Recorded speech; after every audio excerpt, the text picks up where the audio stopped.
कहानी की शुरुआत एक खूबसूरत पहाड़ी गांव शिवग्राम से होती है, जहां हर सुबह सूरज की किरणें जैसे गांव को आशीर्वाद देने आती थी। इसी गांव में रहती थी आशा, एक सीधी सादी, मेहनती और बहुत ही संवेदनशील महिला। आशा का गांव इतना सुंदर था कि यहां आए दिन बाहर से लोग घूमने आते रहते थे।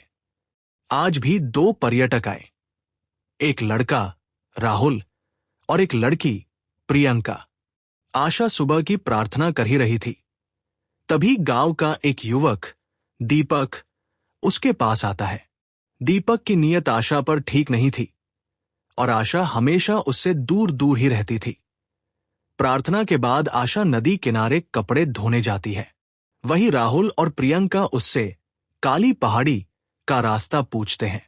आशा मुस्कुराकर उन्हें रास्ता बताती है और वे दोनों आगे बढ़ जाते हैं। घर लौटकर आशा अपने पति नरेश की सेवा में लग जाती है। एक हादसे में नरेश की टांगे जवाब दे चुकी थी। ऑपरेशन के बाद अब वो थेरेपी से ही ठीक हो सकता था, मगर थेरेपी के पैसे उनके पास नहीं थे। आशा रोज मेहनत करती थी, गांव वालों के कपड़े धोती और छोटे मोटे काम करके गुजारा करती थी। अगले दिन गांव में एक नया शख्स आता है, विवेक। आशा की मुलाकात उससे नदी किनारे होती है। विवेक शहरी लड़का था, मगर बेहद विनम्र। आशा से वह काली पहाड़ी का रास्ता पूछता है और धीरे धीरे दोनों में बातचीत होने लगती है। आशा और विवेक की बातचीत अब दोस्ती में बदल रही थी। विवेक आशा को बताता है कि वो एक फिजियोथेरेपिस्ट है और अगर चाहें तो नरेश की थेरेपी कर सकता है, वो भी बिना किसी शुल्क के। आशा बहुत खुश होती है और उसे अपने घर ले आती है।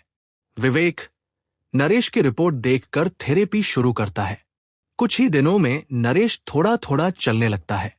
घर में उम्मीद की किरण जगती है, मगर एक और शख्स सारी कहानी में आग लगाने को तैयार बैठा था, दीपक, जो आशा पर बुरी नजर रखता था। उसने विवेक और आशा की दोस्ती को गलत नजर से देखा। उसने एक वीडियो बना लिया जिसमें दोनों अकेले बातचीत कर रहे थे।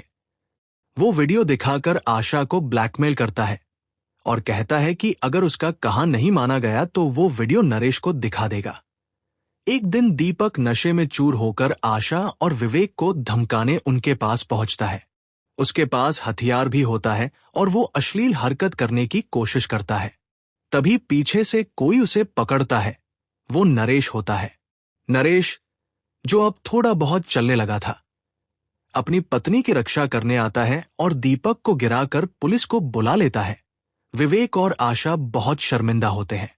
विवेक माफी मांगता है कि उसका इरादा कभी भी गलत नहीं था।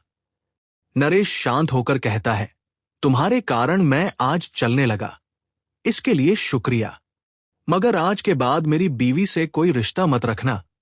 विवेक नतमस्तक होकर गांव से चला जाता है। आशा अपने पति से माफी मांगती है।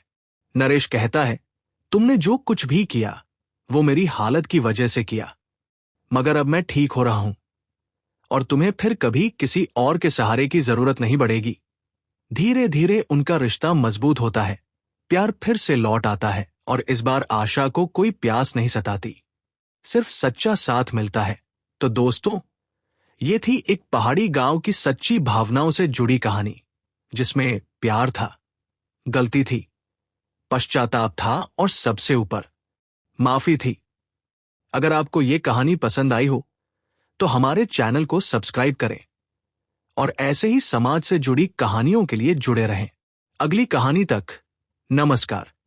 ये कहानी समाज को ये संदेश देती है कि किसी की मजबूरी का फायदा उठाना सबसे बड़ा अपराध है और माफी मांगकर हर गलती सुधारी जा सकती है, अगर इरादा सच्चा हो।